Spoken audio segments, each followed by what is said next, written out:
बस्तर में 4 दशक से माओवाद काबिज है और ऐसे में माओवाद के खात्मे के लिए सरकार ने एड़ी चोटी का जोर लगा दिया है। जिस तरह से बीते समय सरकार की जो योजनाएं थी, उन योजनाओं को पहुंचाने में पुलिस प्रशासन के साथ जिस विभाग ने कंधे से कंधे मिलाकर साथ दिया, आज वही विभाग धरना स्थल पर बैठा हुआ है। क्यों बैठा है, किस लिए बैठा है, इस पर बातचीत करेंगे और जानने का प्रयास करेंगे कि अबुझमाड़ वो इलाका जिसे पुलिस प्रशासन भी पिछले 4 दशक से नहीं बूझ पाई, उन इलाकों में अपनी सेवाएं देना, उन इलाकों में अगर सरकार के नाम से अगर कोई पहुंच पाता था तो सिर्फ बंदूक लेकर पुलिस के जवान पहुंच पाते थे।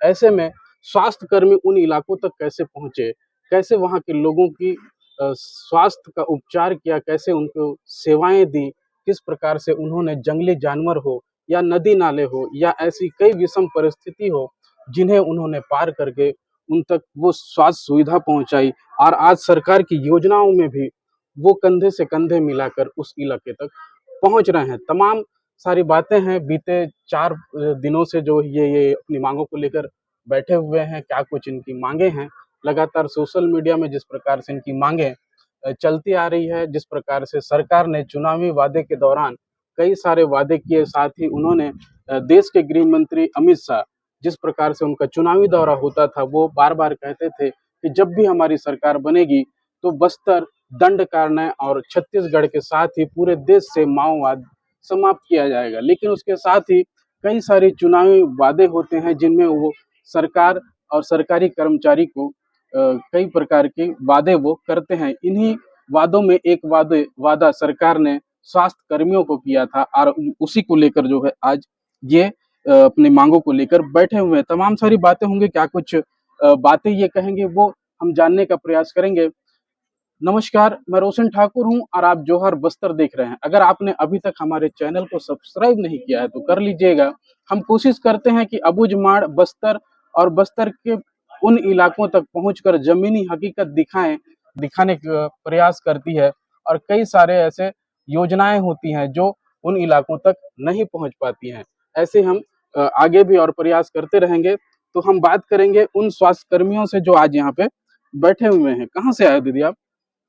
मैं कोहकामेटा से आई। कोहकामेटा से। जी जी, कोहकामेटा में कब से आप स्वास्थ्य विभाग में हैं? 2014 से हूँ सर। 2014 से। जी 2014 में किस प्रकार की आपको समस्या होती थी और अभी कैसा सर, समस्या उस हो रहा है? टाइम तो उधर रोड भी नहीं थी, अभी बन गई है। अभी बन गया है तो अभी जी उतना समस्या नहीं, लेकिन 2014 से आप सेवा देते आ रहे हैं। 2014 से आपको सरकार ने क्या वादा किया था और अभी किस स्थिति में है आपके वादे? सर, अब बहुत वादा तो किए हैं लेकिन अभी तक तो पूर्ण नहीं कर रहे हैं। तो ऐसे में आप लोग क्या करोगे, कैसे करोगे, जैसे कैसा आप लोगों का रेगुलर घर? वालों से हमारा पेमेंट अभी भी हम 2014 से लगे हैं, लेकिन अभी भी हम लोग 12,000 तक ही पेमेंट मिल रहा है। 12,000 ही जी मिल रहा है। 2014 से लेकर अब तक 12,000 मिल जी रहा है। आपके साथ ऐसे और कई दूसरे विभाग में लगे होंगे, उनके बारे में अगर थोड़ा अगर बताना चाहें, क्योंकि आप जिस विभाग में कर रहे हो, कोई आपके साथी दूसरे विभाग में कर रहे हैं, तो उनको कितना आगे बढ़ते हुए देख रहे हो और आप कहाँ पे हो? सर, मैं तो यही हूँ अभी तक के। सरकार को अब जो वादा किया था उसको करना चाहिए। चलिए, और भी यहाँ महिलाएं हैं और भी दूर दराज से आए हुए हैं, अपनी अपनी परेशानी है, अपनी अपनी समस्या है, तमाम समस्या को सुनेंगे, बात करेंगे। ये देखेंगे पोस्टर लेके एक दीदी यहाँ पे बैठी हुई है, इसमें लिखा है नियमितीकरण और ग्रेड पे 2 वरना आंदोलन और तेज होगा। कैसे तेज होगा इन्हीं से जानेंगे। दीदी थोड़ा सा इसको नीचे करेंगे और आराम से बताएंगे क्या आगे कैसा करोगे आप लोग। ये जो लिखे हो क्या वाकई में ऐसा करने वाले हो या फिर सिर्फ आंदोलन में ये पोस्टर बनाया? ये करने वाले हैं करोगे? आप कहाँ के हो? हम नारायणपुर के हैं, ओरछा में ड्यूटी करते हैं। ओरछा ड्यूटी करते हो? कब से कर रहे हो ओरछा में? 2017 2017 से। जी। ओरछा के कौन से गांव में? CSC ओरछा। सीएससी ओरछा। कहाँ तक जाते हो ओरछा? ओरछा मतलब वहीं पर है, खाली CSC ओरछा में रहते हो? ठीक है। दीदी थोड़ा सा बात नहीं कर पा रहे हैं, कोशिश करेंगे कोई हमसे अच्छे से बात कर पाए। ओरछा, क्योंकि मैंने जब भी नक्सली मुठभेड़ को लेकर उन इलाकों तक पहुंचा और पहुंचने के बाद जो स्थिति वहां तक देखा, शायद उस बारे में बात करना या फिर आप हमारे वीडियो के माध्यम से कई सारे हमने अपने यूट्यूब चैनल में उन मुठभेड़ों की जानकारी साझा की है। आप उनसे अंदाजा लगा सकते हैं कि ये किस प्रकार से चुनौतीपूर्ण रास्ते से होकर गुजरते हैं। ये हमारे पड़ोसी भाभी है, कुछ नहीं होता, बात करना है। अरे चलो कोई बात नहीं। दीदी और कोई बात करने वाले आप लोग में से ये हैं, कोई है बात करने वाले? आप खड़े हो जाओ दीदी, बाकी लोग शर्मा रहे हैं। क्या है, अपनी मांगों के लेकिन बात करना है। चलिए मैं दीदी को, थोड़ा सा दूर हो रहा है तो माइक दे देता हूँ। दीदी आप माइक ले लेंगे? हाँ लगा लीजिए, लगा लीजिए, लगा लीजिए। तो दीदी अभी आप कहाँ पे ड्यूटी कर रही हैं? कब से आप स्वास्थ्य विभाग में काम कर रहे हैं, समय दे रहे हैं, और कहाँ तक अबूझमाड़ को आप समझ पाए हैं स्वास्थ्य के संबंध में? मेरा नाम अंशु नाग है। मैं सामुदायिक स्वास्थ्य अधिकारी के पद पर आयुष्मान आरोग्य मंदिर ताड़नार पे पदस्थ हूँ। मैं विगत 10 सालों से एनएचएम में पदस्थ हूँ और सबसे पहले मेरा पोस्टिंग कोहकामेटा में हुआ था। उस समय में ना वहाँ पे रोड था और ना ही बिजली की व्यवस्था थी।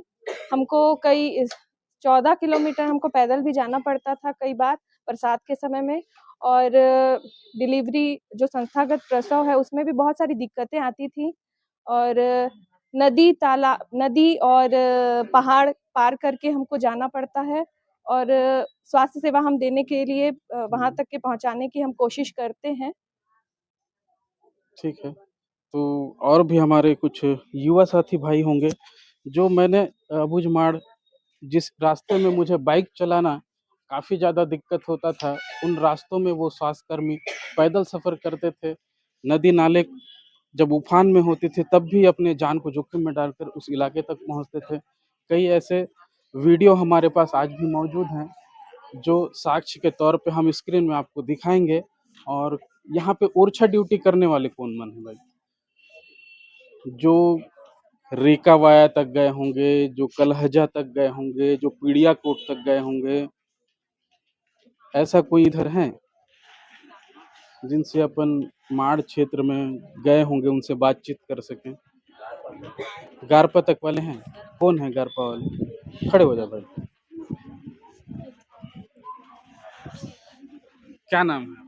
मेरा नाम लक्ष्मण कुमार कुंभकार है सर। लक्ष्मण कुमार। कब से स्वास्थ्य विभाग में? कौन से मैं विगत पोस्ट में? 4 साल से यहाँ पीएससी गारपा में पोस्टेड हूँ। नेत्र सहायक के पद पे पोस्टेड हूँ सर। नेत्र सहायक। गारपा पहले कैसा था और अभी कैंप में बैठने के बाद कैसा है? पहले तो बहुत ज़्यादा स्थिति खराब थी सर, जाने का रास्ता नहीं था, नाले में बहुत जाने के लिए तो कम से कम 7-8 नाले पड़ते हैं जाने के। अभी फिलहाल कैंप आने से तो रास्ता ठीक हो गया है, पर अभी पुल बन नहीं पाया है। कहीं-कहीं पे पुल खराब है अभी भी, तो जाने में बहुत दिक्कत होता है। और अभी बाढ़ की स्थिति से तो हम जा ही नहीं पाते हैं कई बार, और उधर चले गए तो इधर आ नहीं पाते सर। तो जैसे पहले आप जाते थे तो कभी आप लोगों का ऐसा सामना हुआ अंदर वालों की तरफ से, आपको रोका गया होगा या फिर कुछ और? क्योंकि कभी कभी पुलिस भी परेशान करती है कि आप स्वास्थ्य के नाम से अंदर जाते हो, उनको सूचना, इस प्रकार से कभी हुआ नहीं, है? वैसे तो कुछ हुआ नहीं है सर, जाने से तो हम लोग को कोई दिक्कत नहीं हुआ है आने-जाने में। पर कुछ-कुछ एरिया ऐसा है जहाँ हम लोग जा भी नहीं पाते। और कोई ऐसा कुछ बता पाएँ? है कोई ऐसा? और कहाँ-कहाँ ड्यूटी करने वाले हो आप लोग? ओरछा ब्लॉक। कहाँ तक गए हो आप? थोड़ा खड़े हो जाना भाई। कहाँ तक गए हो आप? मैं गारपा भी गया हूँ। हुँ। एक है इधर होकपहाड़, कुतुल, इधर सब साइड जा चुका हूँ। पुतुल कब गए थे? हांदावाड़ा गया हूँ। हांदावाड़ा गए थे, कब गए थे? हांदावाड़ा मैं सबसे पहले गए थे हांदावाड़ा? हाँ, तब कैसा हांदावाड़ा लगा? मैं 2017 में पहली बार 17 गया में था। गए थे। उस मेरा समय जॉइनिंग रोड था? रोड नहीं था, बहुत दिक्कत होता था और हम लोग बहुत दूर से पैदल भी जाना पड़ता था। ऊपर से क्या है वो दो ठन नाला बड़ा-बड़ा पड़ता है, तो वहाँ मतलब जब तक नाला का पानी अगर जब तक कम नहीं हो जाता हम लोग जा नहीं पाते थे। सुमरी गुंडा नाला पड़ता है हाँ और जी, एक आगे एक का क्या वो बोलते हैं? उस नाला का तो नाम पता नहीं है, हाँ, लेकिन जस्ट हांदावाड़ा से लगा हुआ लगा हुआ है। जी। तो उस समय जब आप लोग जाते थे आंदावाड़ा तो नक्सलियों का गढ़ था, वहाँ अभी भी एक स्वास्थ्य केंद्र बना हुआ है। जी। वहाँ तक दवाई पहुँचाने में या कोई मरीज जैसे बीमार हो जाता है उसको जिला मुख्यालय तक लाने में क्या परेशानी होता है? जी सर, उसके लिए हम लोग क्या है हम लोग का एक टीम तैयार करना पड़ता था और टीम के माध्यम से चाहे वो जैसे गाँव वाले की मदद भी लेना पड़ता था। जैसे कि कोई लकड़ी का बाँस का जो वो चीज़ बना के हम लोग जो है कंधे पे वो करके हम लोग को वो जो है जैसे नाला को पार करना पड़ता था, जहाँ तक 108 की गाड़ी जा सके या जो हमारा सरकारी गाड़ी जा सके वहाँ तक लाना पड़ता। अगर अबुझमाड़ के इलाकों में कोई बीमारी महामारी के तौर पर फैलती तो उस समय आप लोगों की भूमिका किस प्रकार कैसा चुनौती आप लोगों के सामने आता था? कैसे आप लोग उन मरीजों को इलाज करो? चुनौती तो बहुत आता था सर। उसमें क्या है अब उसके लिए क्या है हम लोग को वही मैं फिर से वही रिपीट करना चाहता हूँ, उसके लिए क्या हम लोग को एक टीम संगठ वो करना पड़ता था। जैसे कि उसमें डॉक्टर रहते थे, लैब टेक्नीशियन और अन्य स्टाफ। तो सब जाके उस गाँव में जाके शिविर करना पड़ता था। मतलब वो जो स्वास्थ्य शिविर लगाना पड़ता था और बाकायदा हम लोग को हल्टिंग भी करना पड़ता था, जब तक वो जो है हम लोग को लगे नहीं कि जो सुधार आ रहा है, तब तक हम लोग वहाँ से वापस नहीं होते थे। ठीक है, क्या नाम बताएँ? जय सिंह मांझी। तो ये थे जय सिंह मांझी जी जो ओरछा में पदस्थ हैं और बताया कि किस प्रकार से उन परिस्थिति, उन कठिनाइयों को पार करके उन ग्रामीणों तक ये स्वास्थ्य सेवाएँ पहुँचाते थे। एक टीम गठित होता था, उस टीम गठित के साथ ही ये पूरा स्वास्थ्य सेवाओं को वहाँ तक पहुँचाने में कामयाब होते थे। लेकिन उसके बावजूद जिन कठिनाइयों के साथ ये अपना समय आज अबुझमाड़ में दे रहे हैं, उसके बाद भी जो वर्तमान सरकार है, जो चुनाव से पहले सरकार बनाने के लिए बड़े-बड़े वादे तो किए, बड़े-बड़े सपने कई विभाग के कर्मचारियों को दिखाए, आज वही अबुझमाड़ वो विकास की राह में लगातार आगे बढ़ रहा है और जैसा कि मैंने आपको पहले ही बताया, जिन गाँवों का सर्वे तक अगर नहीं हो पाता था, तो ऐसे में सरकार इन स्वास्थ्य कर्मियों को सर्वे करने के लिए भी वो अपने विभाग में इस्तेमाल के तौर पे करते थे और ऐसे में ये स्वास्थ्य कर्मी बिना अपनी जान की परवाह किए उन इलाकों तक पहुँच पाते थे, जिन इलाकों में पुलिस को हथियार के साथ पहुँचना भी नामुमकिन होता था। दीदी लोग हैं, आप लोग अगर कुछ बात करना चाहो दीदी तो बात कर सकते, खड़े हो जाओ। मोबाइल को हटाओ। क्या नाम है आपका? मेरा नाम ओमना बघेल। उधर देखो। क्या नाम है? मेरा नाम ओमना बघेल। मैं सामुदायिक स्वास्थ्य अधिकारी, संस्था प्रभारी, आयुष्मान आरोग्य मंदिर मंडाली ओरछा ओरछा ब्लॉक से पदस्थ हूँ। मैं कब से पदस्थ हैं? मैं 2023 5 जून 2023 अच्छा जी। मेरे को बीजेपी 2 की साल हो रहा सरकार है। जब बना तब जी। तो विकास के कई सारे सेवाएं वहां तक पहुंच गई थी। जी सर, फिर भी हमारे संस्था में ना तो अभी भी सेंटर बना हुआ है, ना ही हम लोग को कुछ सुविधा मिल रही है वहाँ पे। और ऐसा स्थिति है कि वहाँ पे ना हमारे पास स्टाफ है और ना ही एक ही स्टाफ है मेरे साथ रेगुलर में। उसके कारण आरएचओ है मेल वर्क, उसके कारण मैं एक सामुदायिक स्वास्थ्य अधिकारी होने के बावजूद भी फील्ड वर्क में जाती हूँ। ना सेंटर है, ना मेरे पास सुविधा। और बारिश के समय तो बहुत सारी परेशानी है, नदी नाला है, पहाड़ी है, उसके बावजूद भी हम लोग को फील्ड जाना पड़ता है। फील्ड जाके मलेरिया टेस्ट, ये डेंगू, ये जितना भी है उसके लिए हम लोग को फील्ड भेजते हैं हमसे ऊपर वाले अधिकारी। और आज आप लोग यहाँ बैठे कितने दिन? आज हमारा हड़ताल का 6वां दिन है। 6वां दिन। जी माफी चाहूंगा, वीडियो में मैंने 4 दिन कहा था पहले, लेकिन दीदी बता रहे हैं कि आज 6वां दिन है ना दी? ठीक। सर, हम लोगों को बहुत सारी प्रॉब्लम होती है वहाँ पे। और ऐसी स्थिति है कि वहाँ पे नेटवर्क भी नहीं है और सारे सीएचओस को आयुष्मान कार्ड के लिए बहुत फोर्स किया जाता है और उस स्थिति में यदि नहीं बनता है तो हम लोग का सैलरी भी काट दिया जाता है। उस स्थिति में हम लोग के बारे में कोई नहीं सोचता है कि वहाँ पे नेटवर्क है या नहीं है। ऐसे में कई सारे समस्याएं हैं, समस्या सभी के पास है। शिक्षा व्यवस्था को लेकर है, स्वास्थ्य को लेकर है और कई सारी समस्याएं हैं। तमाम समस्याओं को लेकर सरकार लगातार बड़े-बड़े वादे तो कर रही है, लगातार वो काम तो कर रही है। आप लोग खाना लेके आते हो दीदी यहाँ? कहाँ से? कहाँ से? हम लोग यहीं से हैं सर, नारायणपुर से। अच्छा, नारायणपुर से यहाँ तक खाना लेके आते हो, घर नहीं जाते हो खाना खाने? नहीं सर, हम लोग शाम तक बैठते हैं। अच्छा, मतलब सरकार को मना के ही छोड़ना है आप लोगों जी को? सर। ठीक ठीक। क्या क्या सब्जी लाए? सर मेरा भिंडी और वो है मही। अच्छा, सभी लोग खाना लेके आते हैं? जी, सभी लोग नहीं लाते सर, कोई नाश्ता नहीं करके आते ना, उन लोग खाना लेके आ जाते हैं। चलिए ठीक है, आप लोग खाइए, खाने के बीच में डिस्टर्ब नहीं करेंगे, थोड़ा सा जाने का रास्ता दे देंगे इधर। अच्छा, आज मुख्य रूप से मेरा इन स्वास्थ्य कर्मियों तक पहुंचने का कारण ये है कि आज इन्होंने सरकार के खिलाफ एक बड़ा उग्र प्रदर्शन किया है और शव यात्रा निकाली। पिछले दिनों इन्होंने छत्तीसगढ़ के मंत्रियों के नेताओं के मुखौटा लगाकर उन्हें चेताने का प्रयास किया।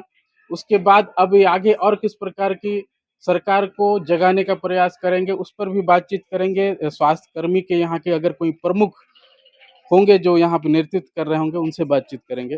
पहले थोड़ा सा खड़े हो जाएंगे, अपना नाम बताएंगे और आज क्या कार्यक्रम किए, और इससे पहले जो आप लोगों ने मुखौटा कार्यक्रम किया था, आगे क्या करोगे?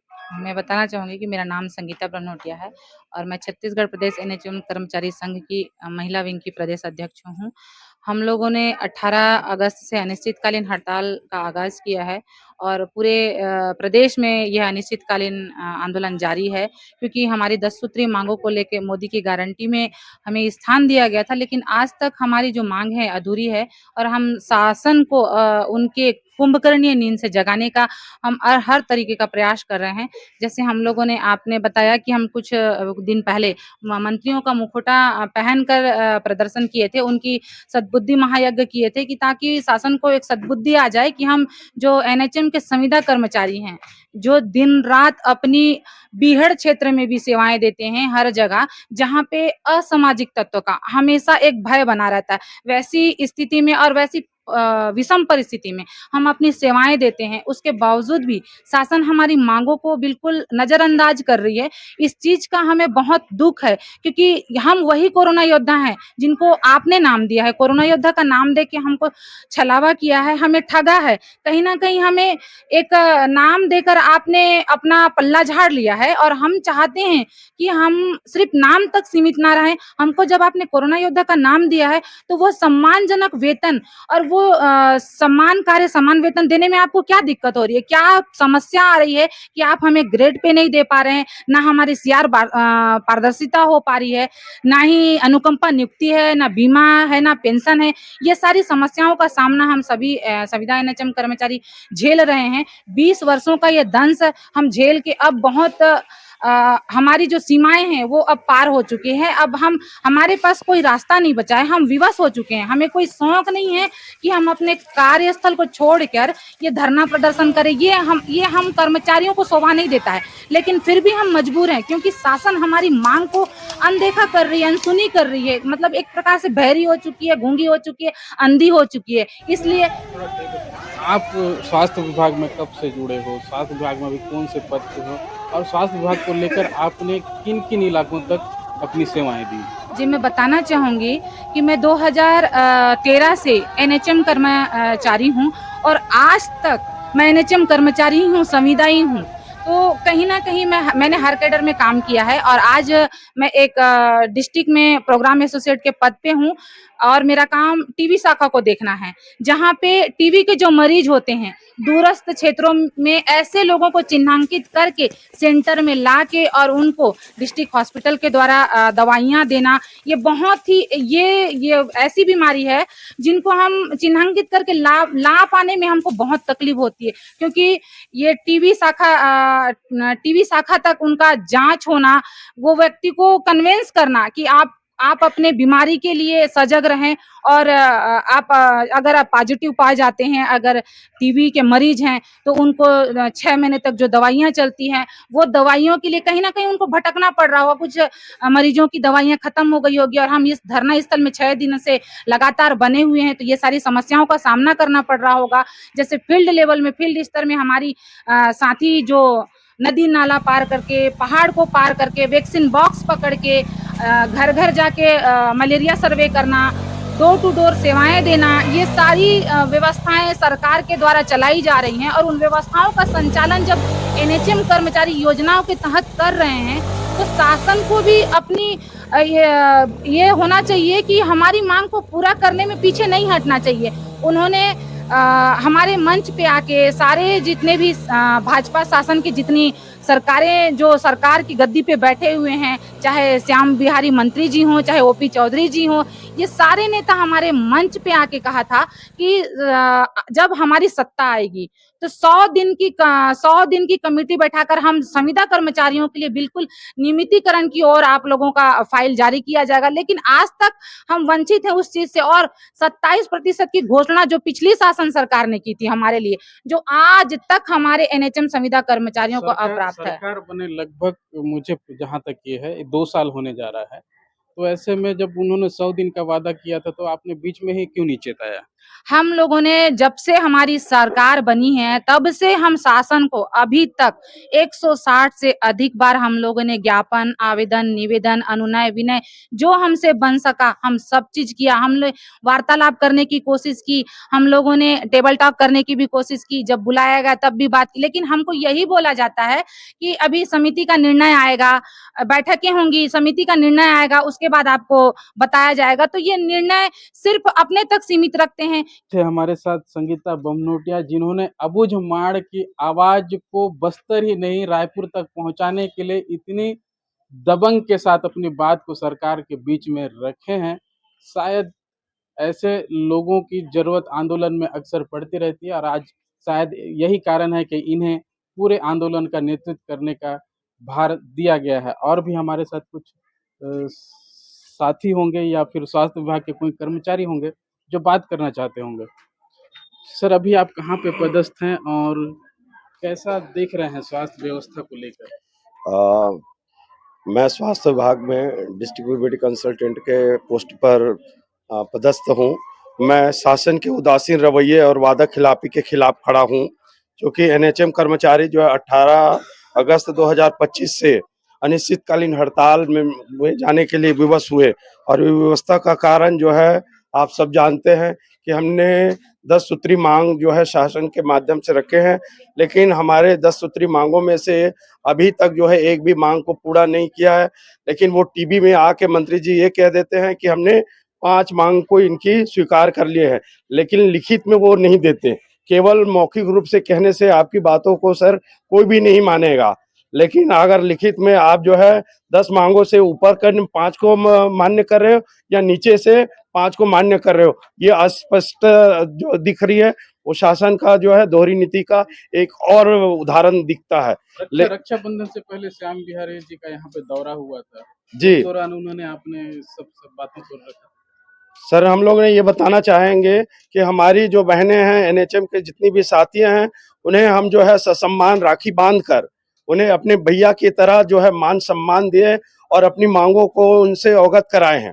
अवगत कराने के बाद हमने उन्हें अपना मांग पत्र प्रस्तुत किए। मांग पत्र के माध्यम से हमने ये संविदा साथियों को ये सौगात देने के लिए उनसे आग्रह किया कि नियमितीकरण का जो है अवसर प्रदान करके हमको जो है अवसर दे, ताकि हमारे जो साथी है इतने सालों से जो कार्यरत है, संविदा का दर्द भोग रहे हैं, झेल रहे हैं, इनसे निजात पा सके। क्योंकि नारायणपुर एक ऐसी जगह है जिसको अबुझमाड़ के नाम से जानते हैं। अबुझमाड़ में ऐसी परिस्थिति है जो है जंगल झाड़ी है, झरने हैं, पर्वत है, नदी है, इन सब से इन लोग जो है उन तकलीफों को दूर करके बहुत सारे हमारे संस्था जो है जहाँ पे संस्था में विहीन है वहाँ पे संस्था विहीन रहने के बावजूद भी हमारे जो लोग जो है प्रसव जैसे काम को कराते हैं, नियमित टीकाकरण करते हैं, नियमित वैक्सीनेशन करते हैं, साथ ही साथ जैसे मलेरिया जैसे कार्यक्रम, राष्ट्रीय कार्यक्रम है, अभी राज्य कार्यक्रम चल रहा है, इन कार्यक्रमों में हमारे एनएचएम के सहभागिता हमेशा 100% बना रहता है।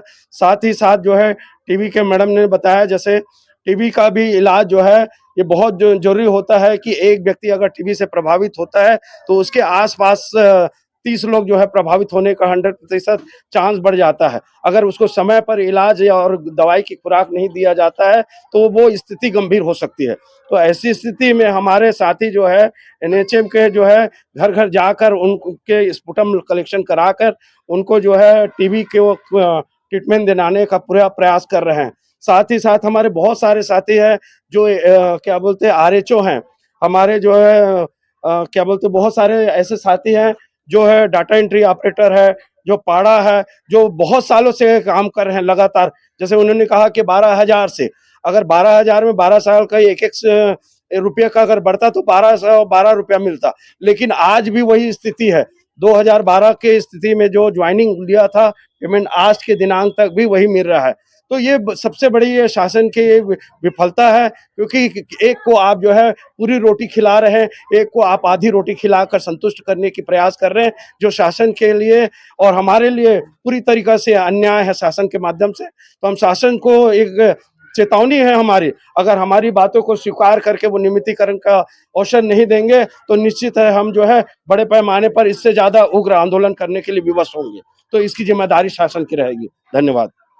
तो देखा आपने, जिस तरह भी हो, जैसे भी हो, हम लोगों ने जिस प्रकार से यहाँ जिस भी आंदोलन कर रहे स्वास्थ्य कर्मियों से बात की, सभी के चेहरे पर एक आक्रोश है। सभी ने सरकार के प्रति आक्रोश जताया है, सरकार के प्रति नाराजगी जताई है। ऐसे में सरकार को जल्द से जल्द इनकी ओर आकर्षक होना पड़ेगा। इनकी जो मांगे हैं उनको पूरा करना होगा, या किसी भी तरह इनके साथ बातचीत करके इस आंदोलन को जल्द से जल्द खत्म करना होगा, ताकि अबूझमाड़ ही नहीं पूरे देश और दुनिया, पूरे छत्तीसगढ़ के जितने भी स्वास्थ्य से संबंधित समस्याएं आज उत्पन्न हो रही हैं वो जल्द से जल्द बहाल हो सके। लगे इस वीडियो के माध्यम से स्वास्थ्य कर्मियों को लेकर और यहाँ के अबूझमाड़ में किस प्रकार से ये सेवाएं देकर चुनौतीपूर्ण रास्तों को सफर कर उन बीहड़ क्षेत्रों में पहुंचते हैं, तमाम सवालों के जवाब इस वीडियो में हमने बातचीत की है। तो आप इस वीडियो को जरूर शेयर कीजिएगा, जोहार बस्तर को लाइक कीजिएगा। धन्यवाद।